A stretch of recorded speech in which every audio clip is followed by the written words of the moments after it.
Princess Leonor's wedding _ shocking guest list exclusion revealed. A royal wedding. The guest list as expected. Suddenly, names vanish. Not scandal. Something deeper. The exclusions speak louder than the invitations. They say a guest list tells as much as the bride's gown. At the grand wedding of Princess Leonor, whispers circulated long before she walked down the aisle. When the invitations went out, the world expected every crowned head, every dignitary, every close royal ally. But when the final list emerged, some names were missing, names no one anticipated would be left out. Today, we reveal who was excluded, why it happened, and what it may mean for the future of the Spanish monarchy. From the outset, sources close to the palace admitted tension. The guest list had been drafted weeks earlier, then revised repeatedly. Some names were added, some removed. But when one prominent royal family's name vanished entirely, no footnote, no explanation, it sent shockwaves through European courts. Insiders say it was a deliberate decision, not an oversight. The question, which name, and why? That name was that of Prince Alexander of a northern European monarchy. A close friend, to many, almost a brother figure, to Leonor's fiancé Christian. The removal stunned royal watchers. Some believed the omission was deeply symbolic. Some saw it as an internal palace power play. Others saw it as a whisper of diplomacy gone awry. But Leonor allowed no public comment. She let silence speak. From there, the ripple widened. Smaller royal branches, distant cousins, and even certain heads of state were quietly uninvited, or never invited at all. Why would a future queen exclude alleged friends? The palace claimed privacy, protocol, capacity. But few believed those explanations. Behind closed doors, the decision had been agonized over. To understand, we must rewind. The negotiation of guest lists in royal weddings is never simple. Diplomatic courtesies, familial ties, protocol, and public optics all clash. In Spain's modern monarchy, where public sentiment matters, including or excluding carries weight. The palace wanted a relatively intimate event, both grand and manageable, but also wanted no perception of slight or scandal. Even before the formal decision, court aides debated who could be safely left off without offense.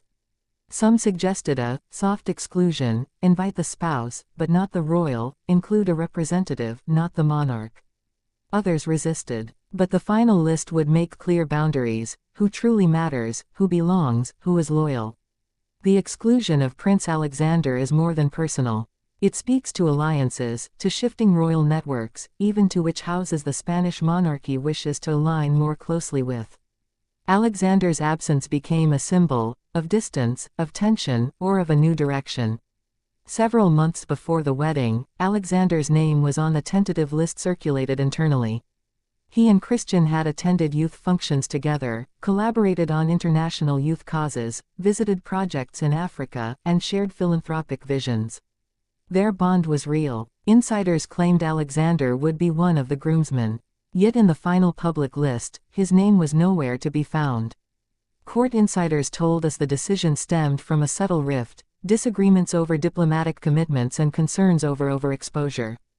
Alexander's activism and media presence, while admirable, were viewed by some palace strategists as too independent, too unpredictable.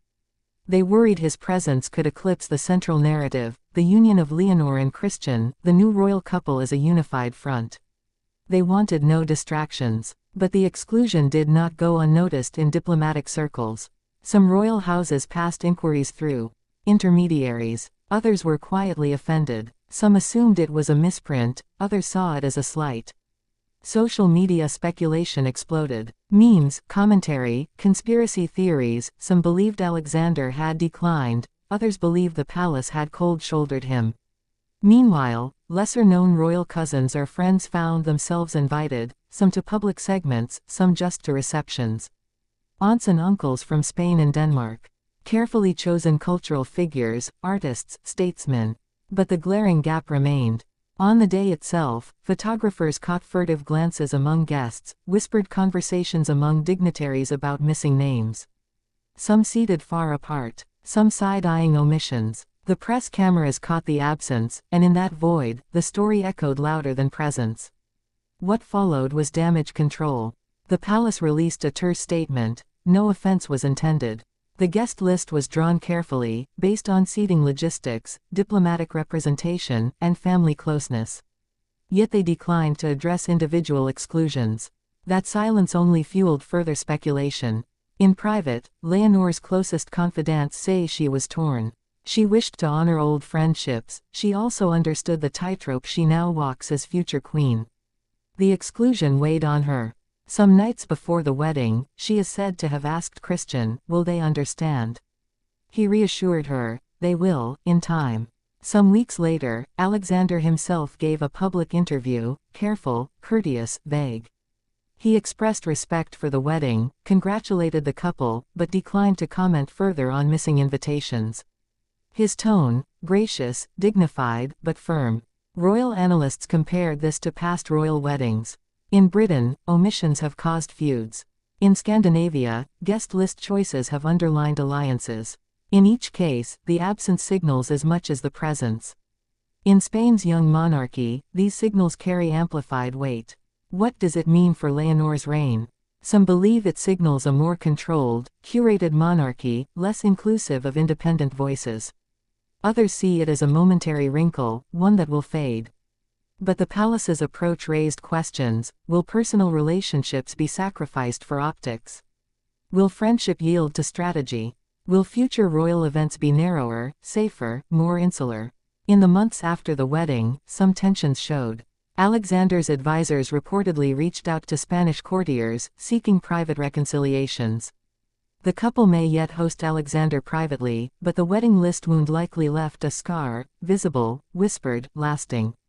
And yet, among wedding guests, many have said the day was luminous, joyful, heartfelt.